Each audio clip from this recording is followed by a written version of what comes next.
Good afternoon, everyone. Thank you so much for taking the time to be here on our behavioral health provider listening session. My name is Melissa Temke.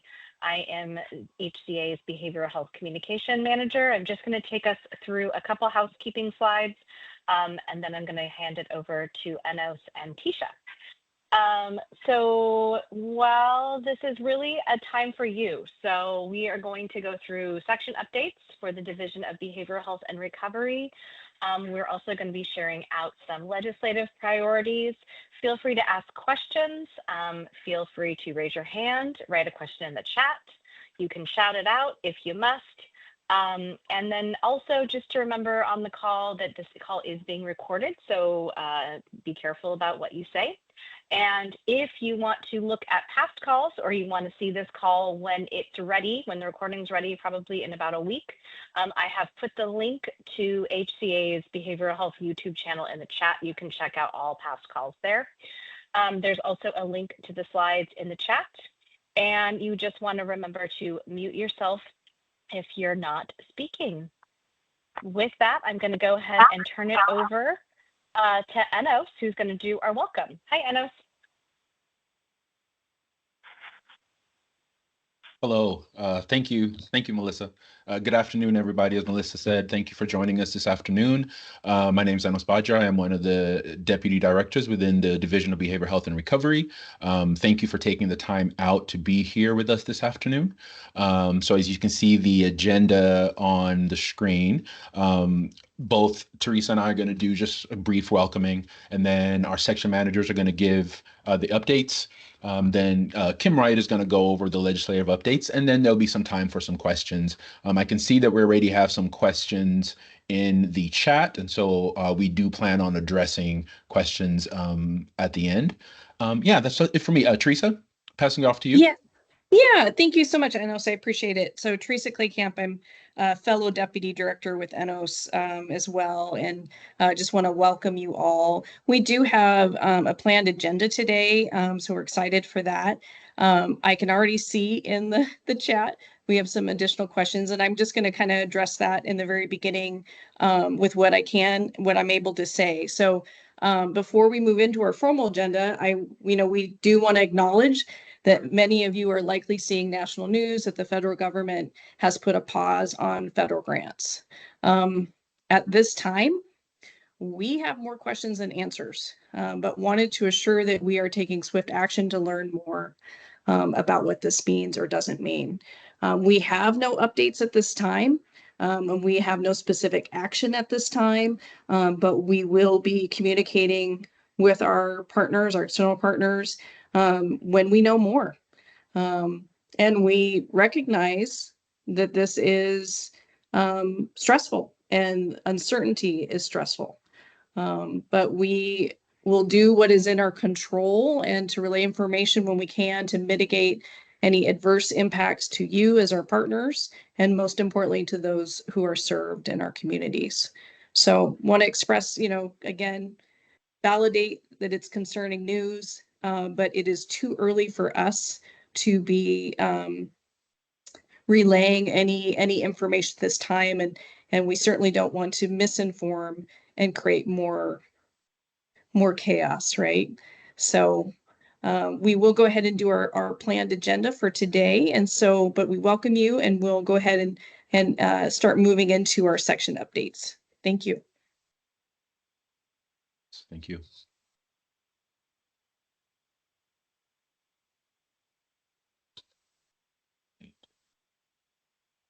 Everyone, Sarah Mariani here.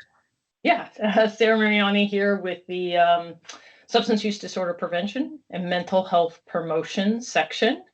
Welcome to this afternoon's meeting, and thanks for joining us.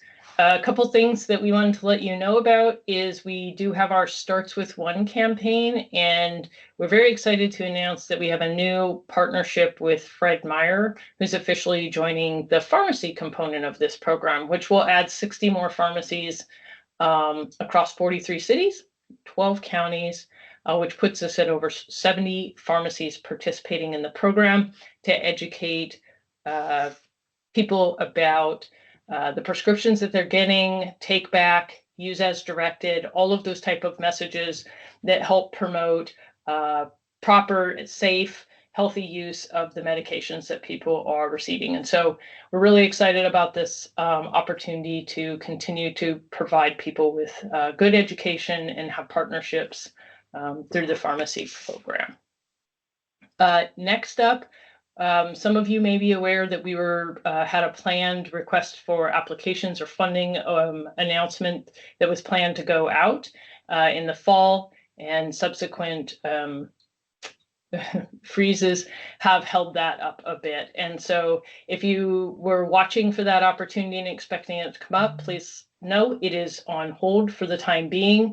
We will continue to update the page that we have, the landing page we have prepared, and you can subscribe to the Athena forum and watch for updates. As soon as we have information, we will get it out to you about this.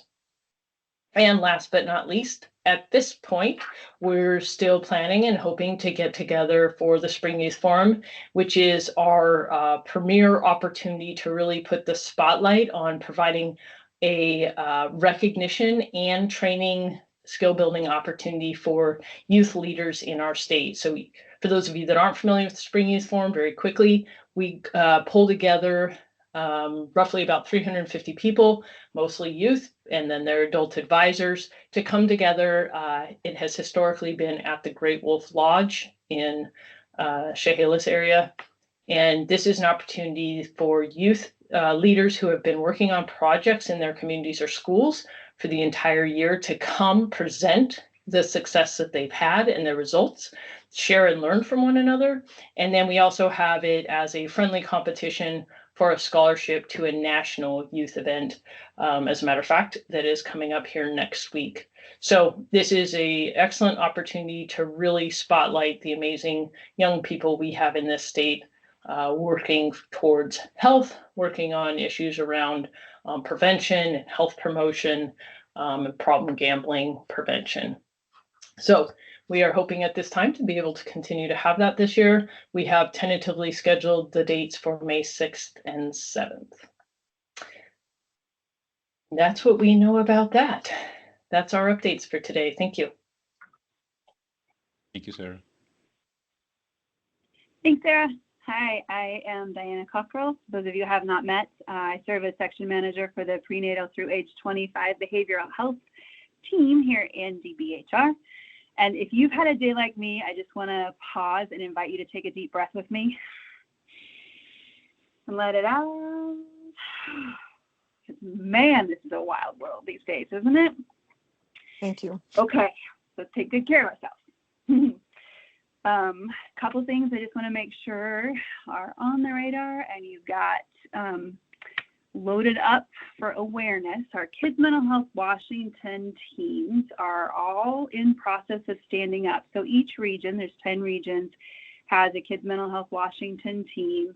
North Sound and King County are standing up as we speak. Then we'll have everybody online. The hope and the goal with these teams is they can serve any youth and family that's in the community. And that's right, Greg, only week one. So if you have providers, if you have folks that are like Boys and Girls Clubs, folks that might have school districts you're working with that might have need some help figuring out what's in the community, how to connect young people or their families with services and supports, these teams have curated from across their regions folks that are really interested and bought into mental health and substance use supports and services for young people. You could join their teams if you want to. And then if a family, through the portals, a family or a school or a concerned adult can say, hey, there's this thing, we need some help, they'll connect with you and figure out what the goal is, and then either connect you with services, or if they're not, if it's more complex than here's a connection for you, they will pull together a team from their larger group of people who care about young people and have services or supports or providers, and can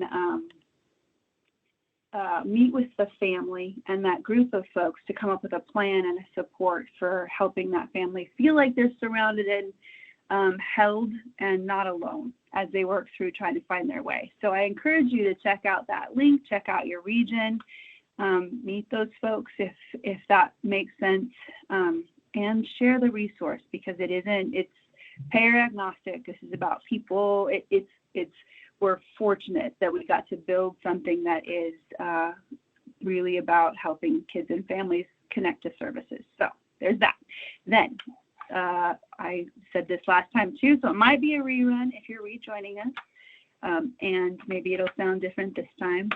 The state is underway in working on a prenatal through age 25 behavioral health strategic plan that pulls community voice and state and provider voice into a mix to create a strategic planning scaffolding for the coming, whatever's coming, to identify what we have, what we need, and to build in some kind of mechanism to be able to see if what we're doing is impacting the goals of helping Washingtonians thrive. So check out that site. If you have any questions on any of these things, there's connection points. You can reach out to me. My email is Jumanji, so please don't be offended. Please feel free to bump it up if you do send something my way. And I will stop there with updates. I see a hand up. Teresa and Enos, I'll let you handle those pieces. Not sure how we want to do it. Thank you all. Yeah, thank you. I think what we're going to do is we'd like to get through the section updates, and then we'll take questions at that time, and then we'll move on to the legislative updates. So if you could pause and hold your question, we just have a few more slides, and then we'll open it up if that's okay.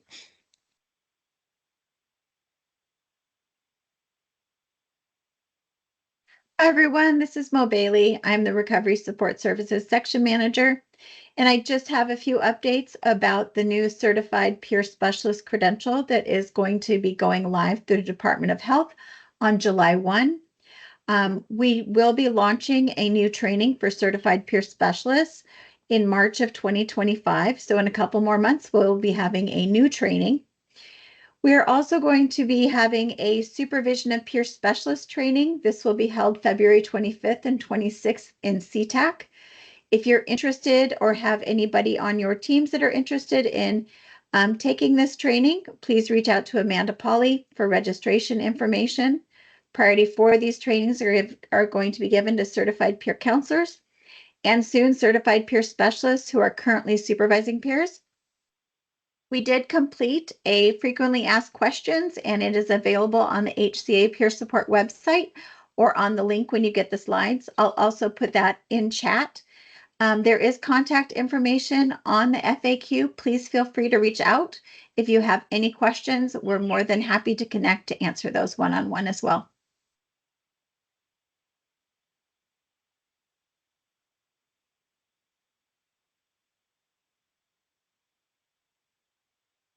To adult services and involuntary treatment. I'm Cara Panic, section manager for that team. And so we've got a couple, looks like we don't have the most current update of our slide. That's okay. So I've got talking points. So we are currently accepting endorsement applications for mobile rapid response and community-based crisis teams through January 31 of 2025. And so with those, we are accepting applications for the first cohort of mobile rapid response and community-based crisis teams. The endorsement signifies that those teams will have met an endorsement criteria and are able to respond quickly to those experiencing a significant behavioral health emergency requiring an urgent in-person response.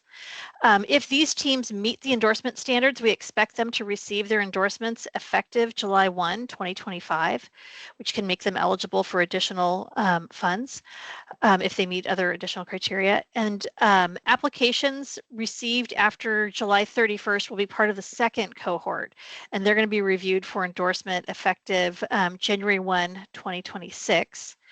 The other announcement we had was we wanted to share that we have received the CCBHC planning grant from SAMHSA. And so with that, our next steps include finalizing and I say CCBHC, I should say what that is. It's Certified Community Behavioral Health Clinic. So we'll be finalizing the CCBHC standards, finalizing the cost reporting mechanism in the second quarter of 2025 as part of our planning grant, and then also releasing an RFP in the second or third quarter of 2025 for those who are interested in the initial CCBHC demonstration. And we have a couple of folks on the line if there's further questions about CCBHCs and the endorsement processes. So when we get to the question part, we've got folks on the line for that. Thank you.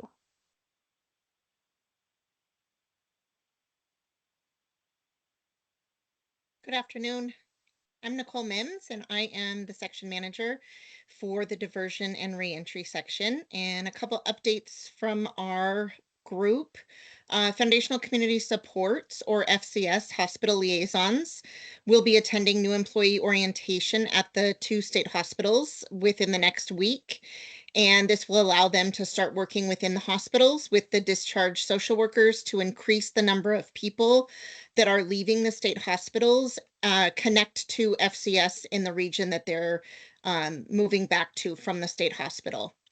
So that's exciting. These are brand new positions for our section, and we're excited to get these positions into the state hospitals and doing that great work. For our True Blood team, as part of the Phase 3 True Blood implementation, Phase 3, also known as the Thurston, Mason, and Salish regions, HCA and the Department of Commerce released an RFP, or a NOFO, to add 16 crisis stabilization beds to the Thurston Mason region. And I just learned earlier this week that the Department of Commerce will be extending the deadline for applications for this funding until the end of February. Thank you.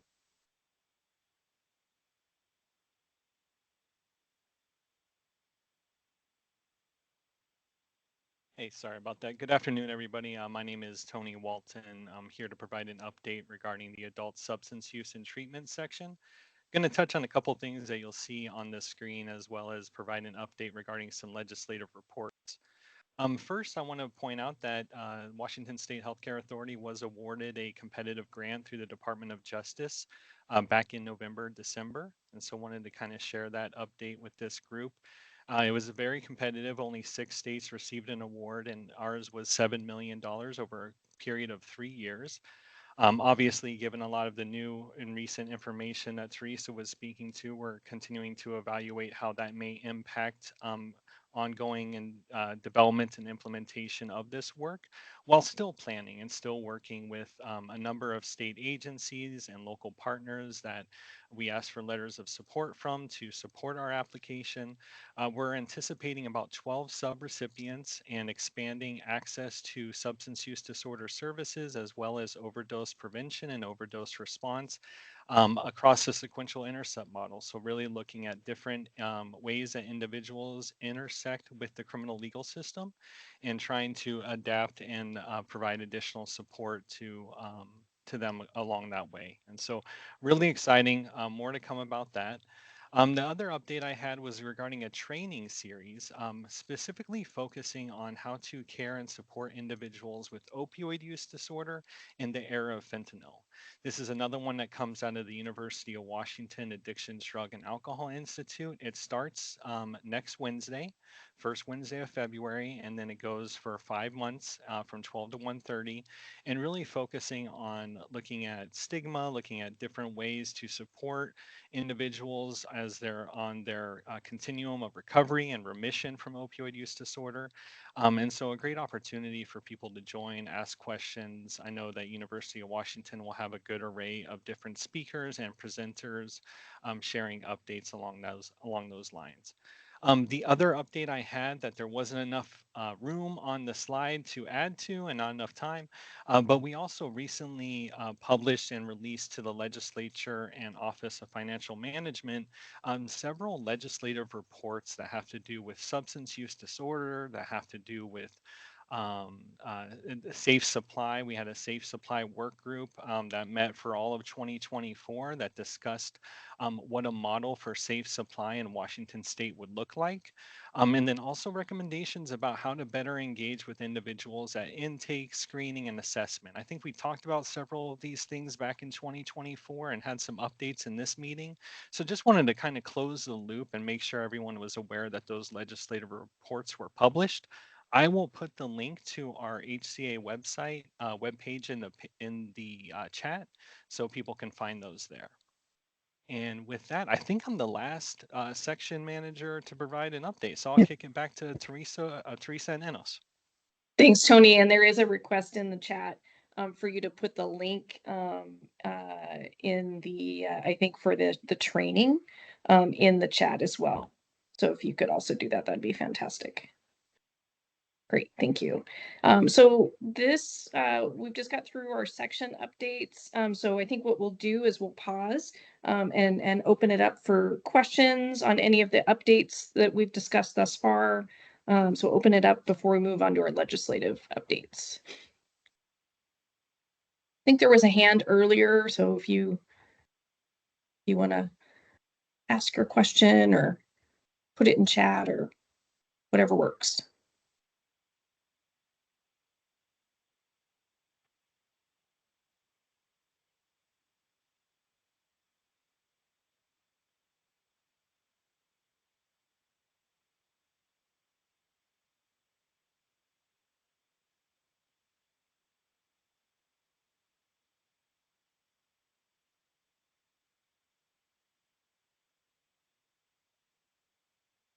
All right, I'm not seeing any hand raised or questions in the chat. If you come up with a question later, where I'm sure we can accommodate, there's no questions on the section updates. We're gonna move on to the legislative update. Okay, here is Joe Avalos. Wait, hang up. Joe's in the chat. Any comment on whether pause on federal grants affects any healthcare authority BH programming? Apologies if you mentioned this already. Yep, no, you're fine. Yes, Joe, I did address that in the very beginning. It's a absolutely valid question. We have the same question. We don't know anything yet, right? So we are behind the scenes doing a lot of work to understand what the freeze means, what it doesn't, and we will share what we know when we're able to. So at this point, it's too early to tell, and I certainly don't want to give any early impressions that would cause any more anxiety than there already is, right? So we just don't know yet, and totally understand why you're asking.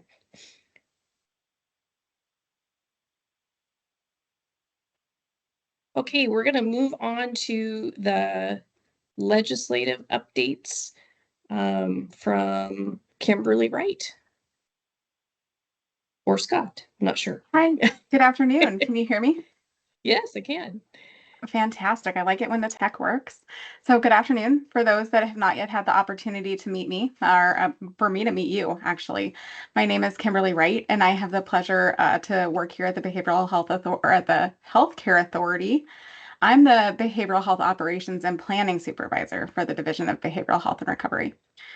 So this afternoon, I get to provide some legislative updates. And next slide, please. So legislative session started Monday, the 13th of January, and this is a long session. So we will be here and I will provide more updates, and the session will go through April 27th. So more to come during this session from me. This is the first of many, and then after session, of course, on the outcomes. Next slide, please. Governor Inslee released his budget priority proposal in mid-December, and HCA began evaluating Governor Inslee's proposal so first, I'm of course starting with budget priorities. Sorry for not saying that. So we started reviewing Governor Inslee's proposal and looking to Governor Ferguson's team as they came on board for his updated priorities and guidance on that proposal.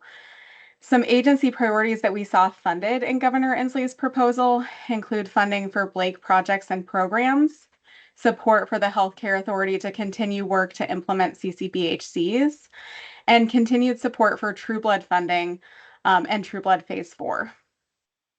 At the Healthcare Authority, we've been working thoughtfully to respond to budget questions that you all may have seen and exercises with the lens of identifying technically possible reductions as a first priority. And we continue to review the budget work this session really thoughtfully and educate on our programs. Moving into some policy bills, I'll highlight just a fraction of what we're actually looking at here. Teams are really, really busy looking at a breadth of legislation proposed this biennium. And so starting with Senate Bill 5242, this bill establishes an interactive screening program to improve access to behavioral health resources for healthcare providers. The bill directs DOH to contract with nonprofit entities to establish an interactive program to improve access to behavioral health resources for healthcare providers. And then House Bill 1469 and its companion Senate Bill 5361. This bill is requiring the Healthcare Authority and Office of Insurance Commission to delay the adoption of ASAM criteria 4th edition, treatment criteria for addictive substance related and co-occurring conditions. And that would delay the ASAM 4 implementation from January 2026 to January 2028. House Bill 1287 addresses the disclosure of health information for care coordination. This amends RCWs relating to mental health counselors, social workers, and counselors to include permitted disclosure of health information under RCW 7002. And that RCW, if you don't have it memorized, is medical records, healthcare information, access, and disclosures. Next slide, please. So we're also looking at Governor Inslee's request legislation for True Blood. That's House Bill 1218. It is concerning persons referred for competency evaluation and restoration programs. And this requires the Department of Social and Health Services to establish a growth cap program to manage inpatient competency evaluation and restoration orders. Next slide, please. We're also looking at Senate Bill 5031. This is concerning healthcare coordination regarding confined individuals. This establishes a new council within the Department of Health that would support representation from state agencies, local governments, federally recognized tribes, and other parties. And it would address the lack of coordination and communication and the number of projects and programs related to individuals housed in those confined settings.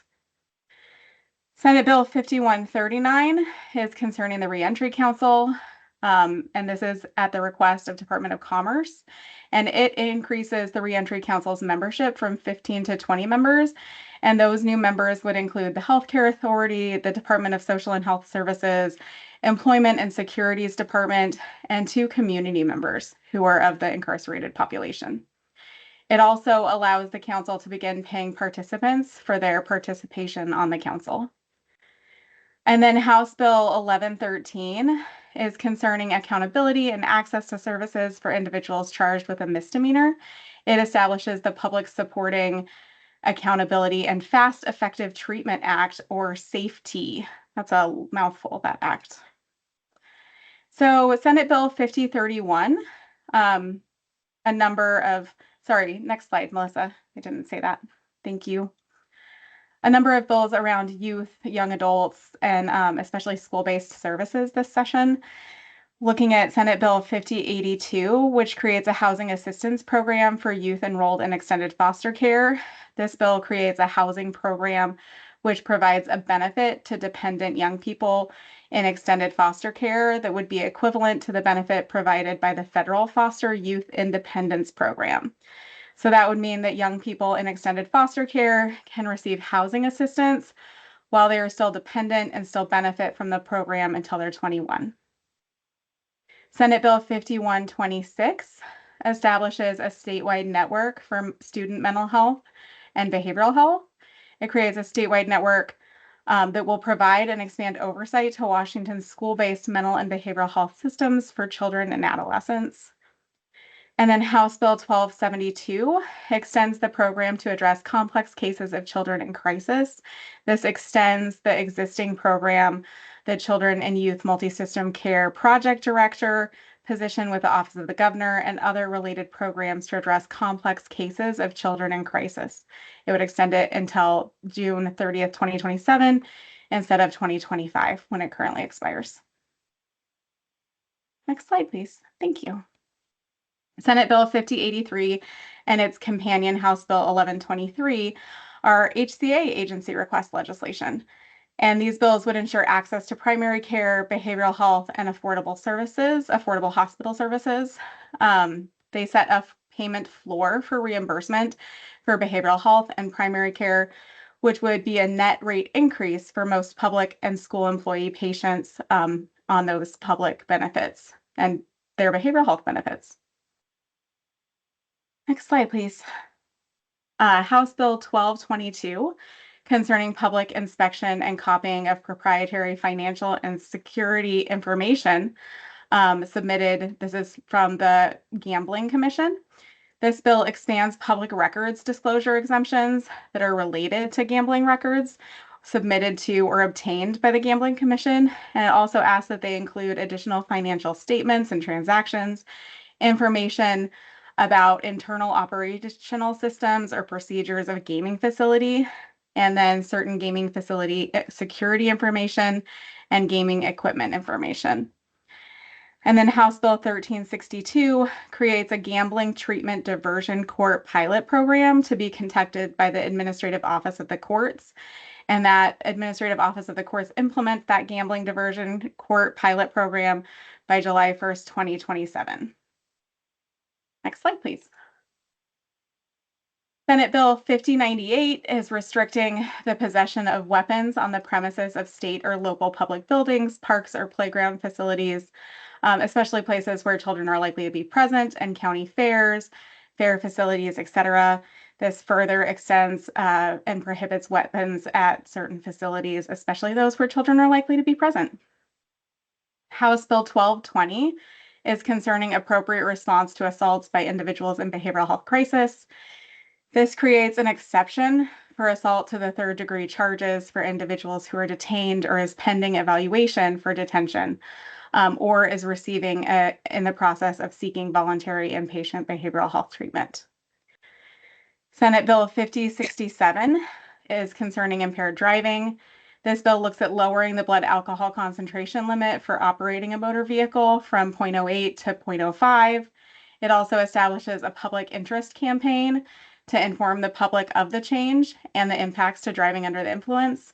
And it requires the Washington State Institute of Public Policy to evaluate the impacts of the change and driving under the influence laws. And then last one that I'll cover today is House Bill 1146. It's improving access and removing barriers to voting in jails and hospitals. So this establishes that it's the duty of state hospitals and jails to reduce and eliminate barriers to voting for people who are incarcerated in jail or patients in a state hospital. And thanks so much for having me today. I'm happy to take any questions. Thank you, Kimberly. You do have some questions in the chat that have come through as you were speaking. The first one I'm seeing is, can you speak more on the delay request? I think that might be regarding 5361, regarding ASAM delay, I think, but I'm not sure. For ASAM, yep. Do you want me to try to take that one? Yeah, I would speak at a very high level about it, Teresa, if you want to take it. I think folks are aware that the ASAM, the updated ASAM 4th edition, has been released, if you will. There's legislation from last year, 6228, that requires both Office of the Insurance Commissioner and Healthcare Authority to partner on the implementation of ASAM 4th edition. And that would be by January of 2026. So that was our typical implementation date. This bill, the bills that we were talking about, 5361, would would require the Office of the Insurance Commissioner and Healthcare Authority to partner and delay that implementation of ASAM 4th edition until January of 2028. So that is what is in proposed legislation. I hope that helps clarify. Thanks, Teresa. Sure we have Dr. Teresa Fatino's on the call, and she was just on a national call regarding the federal announcements today, and she said that she's happy to tell us what she knows. So I don't know if we want to just pause really quick. Yeah, I wasn't sure. I think we were also planning that as well. We were kind of going over the questions that are in the chat for the legislation right now. And so I don't know if we can hold on that until we get done. But if Dr. Fotinos, if you need to hop off the call, we could do that now. Let me know. We were just gonna. Okay, maybe we can finish the questions that are in chat. Thank you. Okay, sorry, just for super. I was like, whoa, great. Yeah.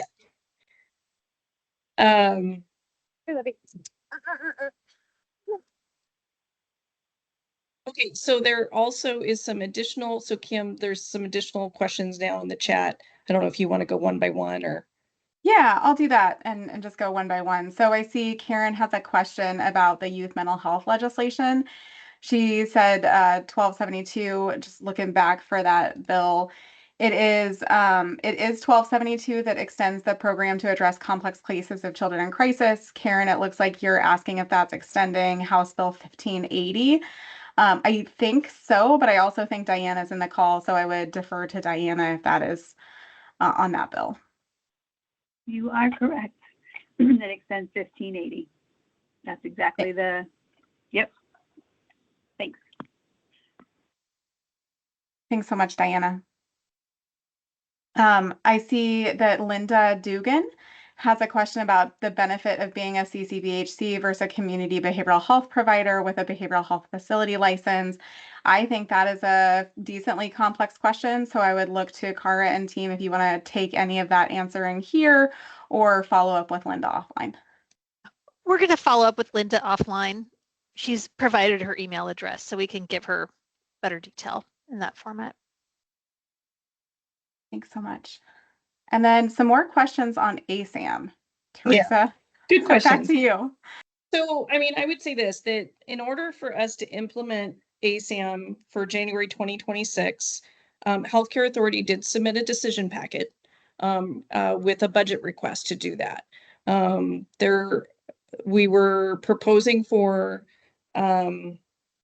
changes in some rates for both the managed care side and the fee-for-service side, as well as some additional resources to implement ASAM 4. It's quite a lift, right? That did not, that is not in the governor's budget.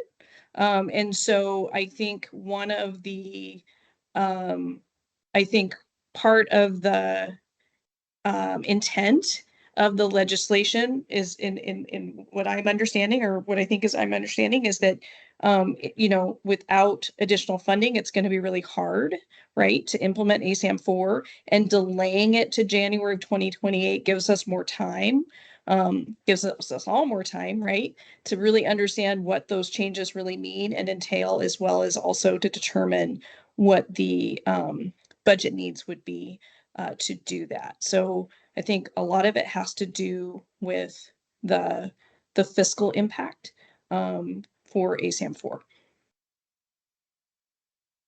Hope that helps.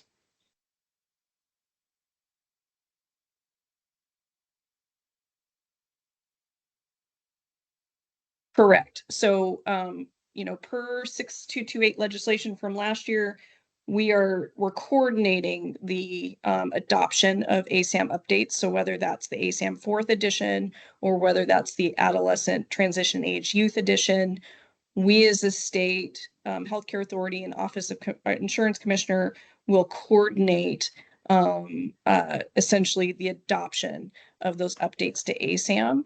And we all kind of have to do it together, right? So all the payers, the providers, all the codes, billing codes, the rates, all the things have to kind of do that together.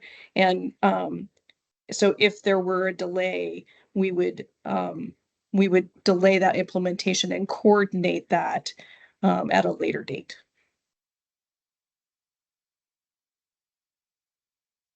Teresa, thanks so much for speaking to ASAM.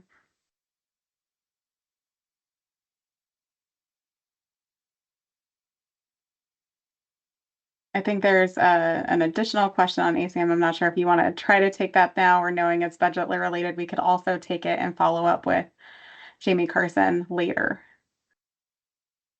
I think so. The question is, does the budget request include funding for ASAM training through the ASAM group? So I don't know if, so we last legislation, we were appropriated funding to for training. We're using the Train for Change, and we've been rolling out training every quarter. We're currently in the winter quarter. We will be rolling out spring dates here shortly, but those spring dates would conclude the training or the appropriation we have for the training. At this point, there's no additional funding for training currently beyond the spring dates that we'll be offering through Train for Change.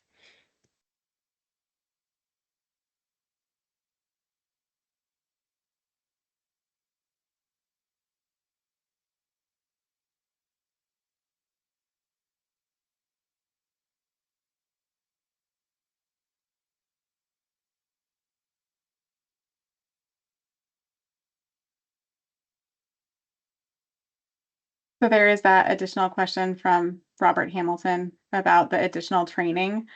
And it looks like a concern about kind of that large gap of when the current training is versus implementation now. Yeah, I share that concern, Robert. I think there's pros and cons, right? There's pros and cons to implementing sooner. There's pros and cons to implementing later. And either way, and I hear your concern.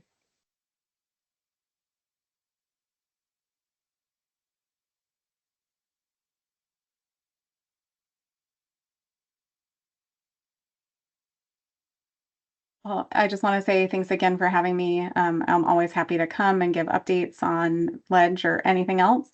Also happy to take questions. So as you have them, I'm probably not the SME on many of them, but happy to get them to the SMEs and get you a response. So please send them my way.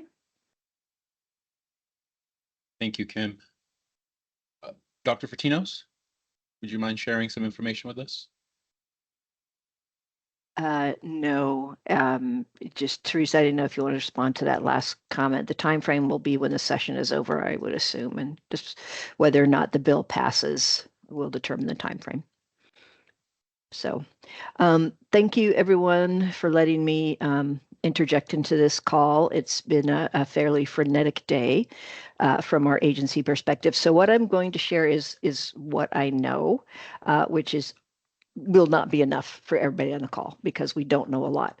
So last night, there was a Office of Budget Management, a memo release that said federal funding would be paused for a variety of programs. Medicare and Social Security payments were called out as not being paused, as well as other programs that were directly responsible for giving funds to individuals. As today came, the system that everybody goes into nationally to draw down their money from the federal government for Medicaid and other programs, specifically on the Medicaid side, no one could get into it. It was frozen and payments weren't being processed. So there's a lot of concern. What does this mean for Medicaid? Medicaid is an individual program for folks. It shouldn't be paused. A second memo came out of the Office of Budget Management from the federal government later today. It's not been officially posted, but it is on letterhead that says, oops, Medicaid was not supposed to be on that list. We didn't mean for Medicaid. We don't want funding to stop for Medicaid. And so some states have been able to go in, including ourselves, Washington, and get the money that we draw with some frequency from the federal government to support Medicaid dollars. This is part of a bigger initiative with a change in administration. I don't know if it was a week ago, something like that. all of the federal agencies were asked to provide information to the Office of our equivalent of the Office of Financial Management, OMB, saying what is your program that federal dollars is supporting, and a list of questions related to how it aligned with or conflicted with the new administration's policies. They were asked to provide that information by sometime in February, either the 7th or the 10th. It's a change in administration. Every program, it appears, it's 52 pages, so every federal program is on that list. And what may have happened is there wasn't enough sort of pulling out of specific programs from that master list, so it looked like dollars were frozen for everything. What I can say is that as far as we have been told from federal workers, that Medicaid is not intended, funding for Medicaid is not frozen, was not intended to be frozen. There should be clarification expected about that at some point, today, tomorrow, at some point, to be really clear that that was not an intended program freeze. What about the rest of the programs on the list? Unfortunately, don't have any information about that. We don't know. The initial memo said that the freeze would start at 5 p.m. today, and it's just not known. It's just not known what will happen with all of the other programs that are not Medicaid. So I do have information that Medicaid funds are not frozen from the federal perspective. We don't have information about any other federal programs. Actually, that's not true. SNAP as well was one of the ones. So otherwise, we just are needing to wait and see what more information becomes available regarding other programs that are federal grant or federal loan funded. So yes, PMS did, like I said, some states have been able to draw down. We were able to, because everyone in the country is trying to get into the system at the same time, it's being very clunky and slow and a lot of freezes. So people are having to go in multiple times and see if they are able to get their payments. Our payment was from yesterday, and we were finally able to show that it was approved from yesterday. Yes, there have been a number of lawsuits filed by a number of states and entities around the broad federal freeze across many programs.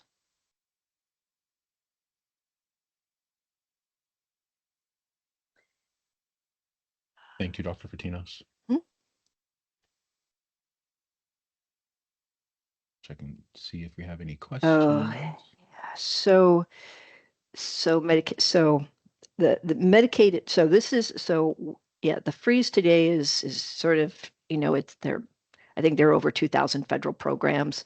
So I can imagine that if you're trying to manage signing in and out of a subset of those, it can become challenging. So as far as what we know about Medicaid going in the future, there have been a number of proposals from both the new administration and members of Congress to reduce funding for Medicaid.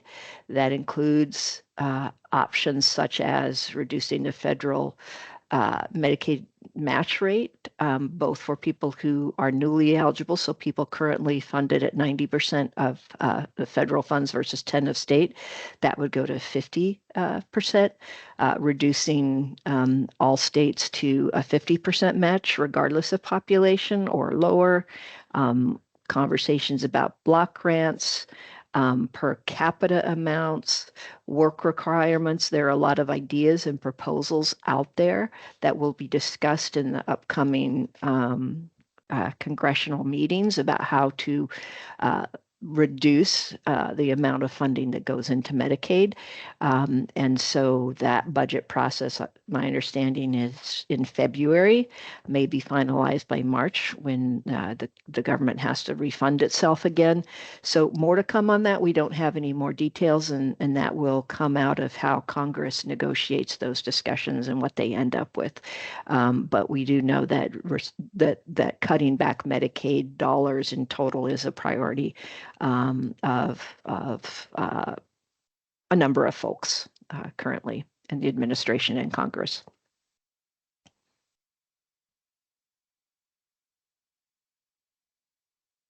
Thank you, Dr. Fineos. There, just want to acknowledge there is a question in the chat that we, being transparent, we haven't really had a chance to fully discuss, and we're not able to answer at this point. And what that question is what is HCA doing to demonstrate commitment to contractors and providers who are targeted by anti-DEI actions? Again, we don't have any specific responses or comments to that at this time. But I'm sure that is something that we are going to be discussing internally, and hopefully we'll be able to release something soon.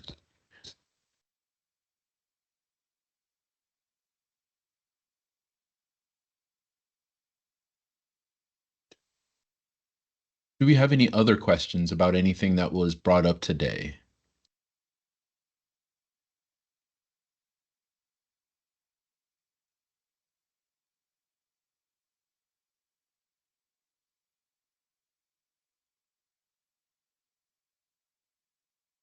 Teresa, do you have anything else? We're like, which one? It's always fun when her and I are in calls together. Teresa, sorry, Teresa. Sorry, Teresa. That's okay. There is another just a concern, and we do really appreciate you guys expressing your concerns, and we don't always have the answer, but we do want to get the feedback. It says here, I'm concerned. Oh, it just went away. I'm concerned about the number of federal direct and indirect through the state that have gone on hold. How do we manage expenses in the interim? So I'm not quite sure. Are you talking about the contract freezing, perhaps? Well, I know that all federal grants and contracts being frozen, so there are a number of indirects, meaning that the state holds the federal contract, and then we contract with the state. So as this freeze happens, if it doesn't get, blocked, we have programs in motion, and we have a month or two to bill still that hasn't even come through yet. And so that means we're already behind the game. And if we can't get payment, I'm just not sure how we would move forward. Are we going to be looking at letting go of folks and terminating programs? I can't pay somebody if I can't get paid for them. Yep. We share your concerns, and we will, like I said, I think we're taking the information. And I don't know if you saw in chat the announcement that there's been an update that a federal judge has temporarily blocked the freeze on federal grants. So there'll be a lot of action from the legally here, I'm sure. I lost about 10 years off my life today. How about you? It was not a pleasant morning. No, not I get it.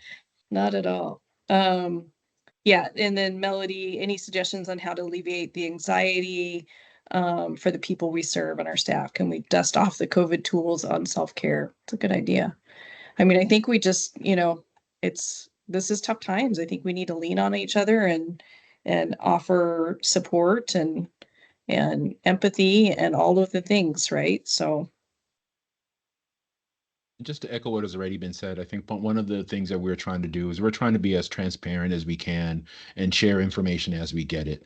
And so I think while that may not always be what people want to hear, I think the transparency will hopefully help us all prepare for what's to come. And so that's a practice that we want to continue to do.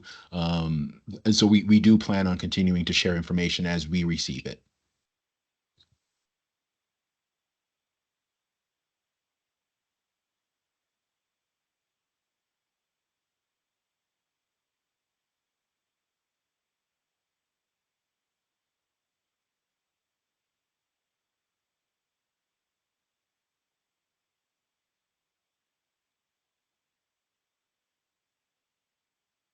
We have about 6 minutes left, just leaving some more space if there's any other last minute questions.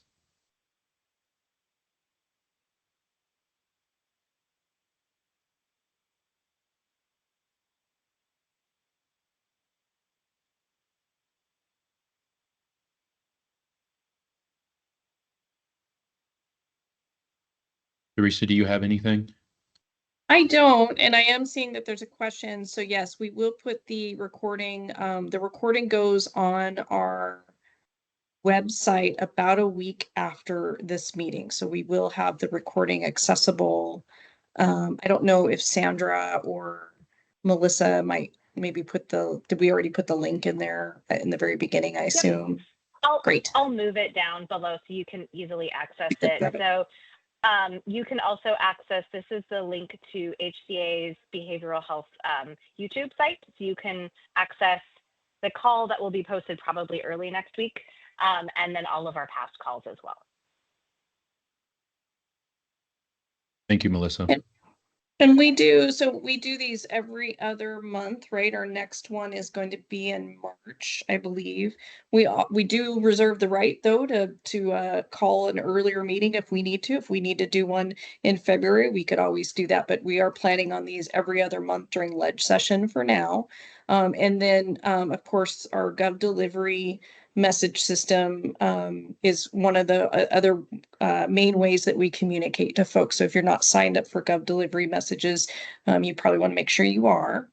And you know, we're gonna take this one day at a time. So we appreciate everybody. Anos, do you have any other closing remarks to offer? Oh, no, nothing for me. Thank you, Teresa. Just thank you for joining us and appreciate you being engaged in this conversation, asking questions, and just please keep asking, because as Teresa said several times, we have a lot of the same questions that you have, and we want to make sure that we can have the answers so that when you ask them, we have something to tell you or we have something to share out. Okay. And with that, thank you for joining us this afternoon, and have a great rest of your day and a great rest of your week. Thanks, everybody. Bye, everybody. Take care of yourself and other people. Thank you. Yes, thank you. Thank you.